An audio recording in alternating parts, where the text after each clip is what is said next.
Ghana can trust us more. But do you know why Ghana really cannot trust the NPP, especially under the Nana Akufo-Addo? Because you see, even the CV of Nana Akufo-Addo, shows that you cannot trust the man.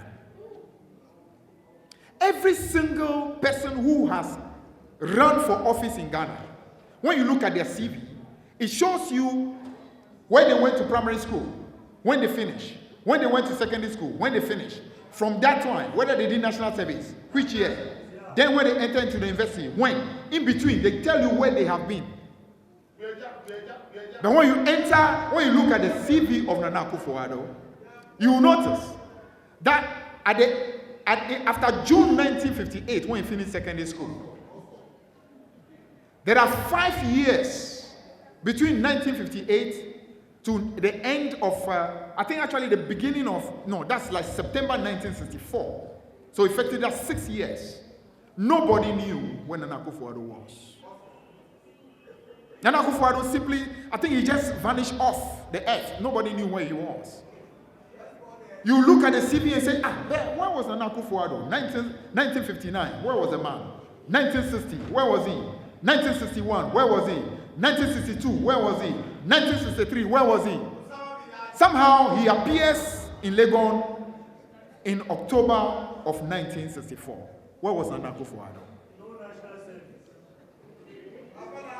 The truth is that some way, somehow, Nana Akufo-Addo found himself in Oxford University. Oxford University to study for the program that was known as PPE, Philosophy, Political Science, Economics. At least in 1962, he was in Oxford for that program.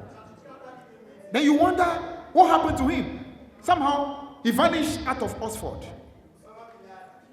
But why? What happened in Oxford? That's a multi-million-dollar question everyone in Ghana must ask. Now, if we cannot even trust his CV, can we entrust the destiny of 27 precious million people into his hands? No. Can we put into his hands the fortunes and the resources of Ghana? No.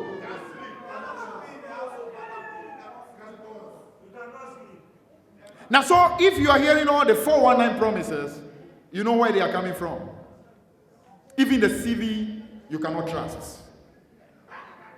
The redenomination of the currency, President Mahama asked recently Dr. Bawumia to talk about the cost of the redenomination. And quickly, Dr. Bawumia says, but your vice president, who became central bank governor, should know about the cost.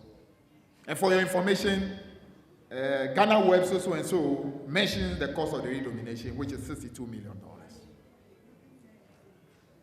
Now, the $62 million, by the way, is just the cost of the printing of the currency. And by the way, that printing was done through sole sourcing.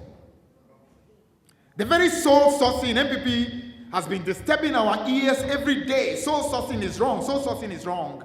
That redenomination was done through sole sourcing. And the company they use is called De La Rue. But that's not the total cost that we incurred in that redenomination.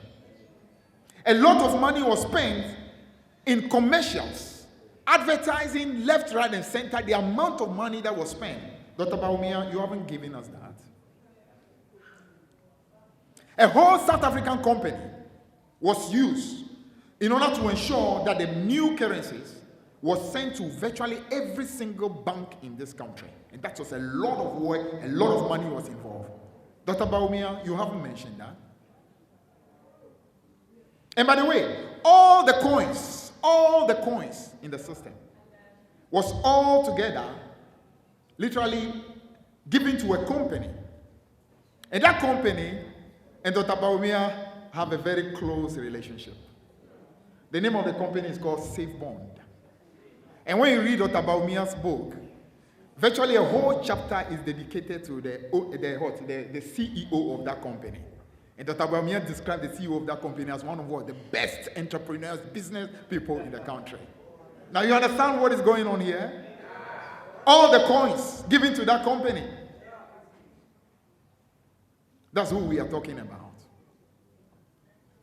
Now, when I mention 419, don't worry, that's the elephant falling down. And the elephant will continue to fall.